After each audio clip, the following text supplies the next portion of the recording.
Welcome to Mufti Muhammad Nadeem Husaini official YouTube channel. Mufti صاحب کے channel کو سبسکرائب کریں تاکہ ہر آنے والی ویڈیو سے باخبر رہیں۔ قال النبی صلی اللہ علیہ وسلم الا کلکم راع ومسئول عن رعیتہ او کما قال علیہ السلام۔ میرے بھائی دوستوں، نبی اکرم صلی اللہ علیہ وسلم کا مبارک فرمان ہے کہ تم میں سے جو بھی شخص کسی جگہ پر سربراہ ہے، کسی چند افراد کا سربراہ ہے، علاقے کا سربراہ ہے، ملک کا سربراہ ہے، ہر ایک سے اس کے متعلق سوال کیا جائے گا۔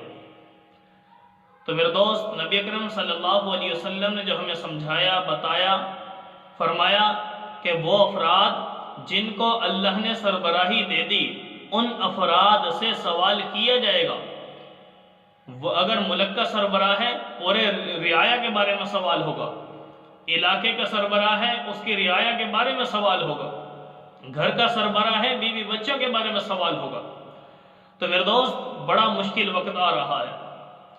اگر ہم ان معاملات کے اندر ٹھیک نہیں چلیں گے تو وہ مشکل ہوگا، لیکن اگر ان معاملات میں دنیاوی زندگی میں ہم اللہ رب العالمین کے حکموں کو بجا لائیں گے، نبی کی تعلیمات پر عمل کریں گے، تو وہ وقت بہت آسان ہے۔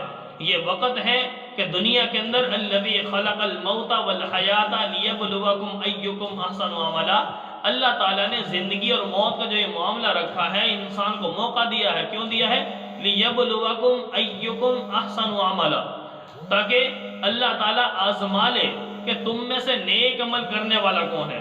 تو اسے میرے دوستو بہت ہی اہم حدیث ہے۔ نبی اکرم صلی اللہ علیہ وسلم فرما دیا کہ ہر شخص سے اس کی رعایا کے متعلق سوال کیا جائے گا۔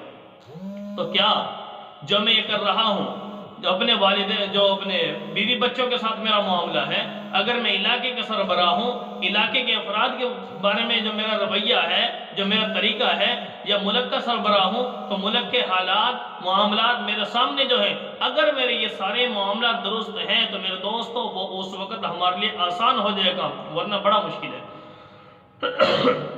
تو اس لیے ذہن نشین فرما لیں کہ اپنے مستقبل کو سامنے رکھا جائے۔ نبی اکرم صلی اللہ علیہ وسلم نے جو سمجھایا ہے نا، اگر اس کے مطابق ہم نے زندگیوں کو ڈھال لیا تو میرے دوست کل قیامت کے دن یہی افراد کے ساتھ انصاف کرنا، اللہ رب العالمین اس کے بدلے ہمیں بغیر حساب کے جنت میں پہنچا دیں گے۔ لیکن اگر ان افراد کے حقوق کو پامال کرتے رہے، ان افراد کے ساتھ رویہ اچھا نہ رہا، تو کل قیامت کا دن ہوگا، ان افراد کے ہاتھ ہوں گے اور ہمارا گریبان ہوگا۔ تو میرے دوست، اپنی آخرت کی فکر کیجئے، اپنے جنت اور جہنم کے معاملے کے اوپر غور و فکر کیجئے۔ اللہ رب العالمین ہر مسلمان کو اس وقت کی ہولناکیوں سے، مشکلات سے بچائے اور بغیر حساب کے جنت عطا فرمائے، اور دنیا میں رہتے ہوئے دوسروں کے حقوق کی پاسداری کرنے کی ہمیں توفیق نصیب فرمائے، اور اللہ رب العالمین پیارے پیغمبر کی دی ہوئی تعلیمات کو اپنی زندگی میں لانے کی بھی توفیق نصیب فرمائے۔ كانوا قليلا من